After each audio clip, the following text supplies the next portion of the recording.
महिला हिंसा, नारी निर्यातना, शिशु बिक्री, कर्मक्षेत्र में महिला निर्यातना समेत नित्य व्यवहार्य सामग्री उपरे दरदाम वृद्धि विरोध में भद्रक जिला अखिल भारत गणतांत्रिक महिला समिति पक्षर विक्षोभ प्रदर्शन कर उभय केंद्र एवं राज्य सरकार को भर्त्सना करने सहित ए सरकार निर्वाचन प्रतिश्रुति में प्रतारणा कर नाराबाजी कर बंत छकरू एक विशाल शोभायात्रा बाहरी बजार परिक्रमा करते डबल इंजिन सरकार विरोध में हाथ में प्ला कार्ड प्रदर्शन कर बीजेपी सरकार को दायी करते महिला माने बेकरे आलू पियाज एवं रसुणर माल पकाई परिलक्षित होईछि।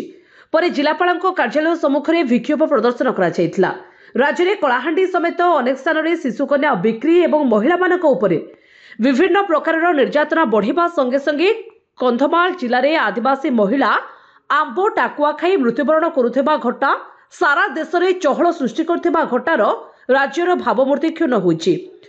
महिला हिंसा बंद करने, अत्यावश्यक द्रव्यर मूल्य वृद्धि बंद करने, आंब टाकुआ खाई मृत्युवरण करथिबा परिवार को क्षतिपूरण प्रदान करने, रेशन सामग्री सार्वजनीन करने एवं जिलार जोगाण अधिकारी बजार में कृत्रिम संकट करुथिबा व्यवसायी उपरे चढ़ाऊ करी दरदाम वृद्धिर संकट दूर करने एवं जिलार जोगाण विभाग तरफ तुरंत तलाशी करी बजार में कृत्रिम अभाव सृष्टि करी चढ़ा दर में बिक्री करुथिबा बेपारी मानक विरोध में दृष्टांतमूलक पदक्षेप नेबाकू दाबी कराଯାଇଛି।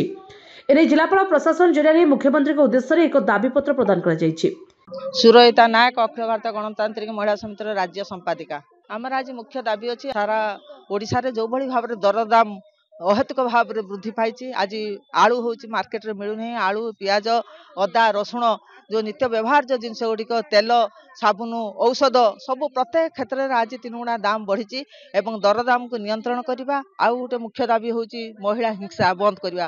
प्रत्येक दिन महिलाटे जो भली निर्यातनार शिकार होची एवं जो विधानसभा चली से विधायक मान आलोचना करते प्रत्येक दिन 3 जन महिला दुष्कर्म शिकार होती, मासक 90 जन महिला दुष्कर्म शिकार होती एवं सरकार जो प्रतिश्रुति देके आसते प्रतारणार परिणत होती। महिला मानकर आज सुरक्षा ना, महिला मानक उपरे निर्यातना बढ़ी चली। आज दरदाम हुए कि बढ़ी द्वारा कि आम हांडीशाल अचल हो गला। महिला माने या द्वारा बेसी प्रभावित होती। तेणु तुरंत जो माने महजुदकारी कला बेपारी कर सरकार चढ़ाऊ करूँ एवं सुलभ मूल्य जो नित्य व्यवहार जो जिनस गुड़िक जोगाई दिंतु। डबल इंजिन सरकार जते बड़े केंद्र सरकार थिला कहले जे डबल इंजिन सरकार आसिले गाड़ीटा कुआडे जुआर गड़िबो, किंतु आज आम देखुचु गाड़ी जुआर गड़िबो कौन साधारण लोक उपरे पेटरे लात मरा होछि।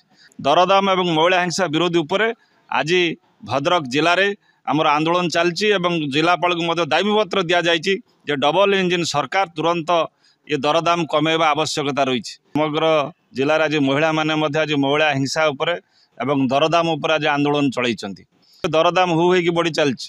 आलू दाम आज 45 ରୁ 55 टंका मार्केट में मिलूँ, पियाजर दाम 70 ରୁ 80 टंका है एवं रसुण 500 टंका, सोरिष तेलर दाम 170 टंका। समस्त नित्य व्यवहार जो जिनस आज दर बढ़ी एवं महिला माने आज सुरक्षित नुहति। व्यापक जन आंदोलन हम जदि दरदाम डबल इंजिन सरकार प्रतिश्रुति मुताबक जदि दरदाम न कमे समग्र जिला तमाम गाँव ठारू पुणी दिल्ली पर्यंत व्यापक जन आंदोलन गढ़ी तोलिब एवं एथिपाई सरकार दायी रहिबे एवं प्रशासन मध्य आमे दाबी करछु। प्रशासन मध्य जोठिकी कला बजारी जो माने करूचंती दरदाम हुए कि बढ़े अत्यधिक बढ़ाउचंती सेको मध्य गिरफ करिया पई मध्य आमे प्रशासन को दाबी करछु। टिहरी संजय दास रिपोर्ट, जे न्यूज।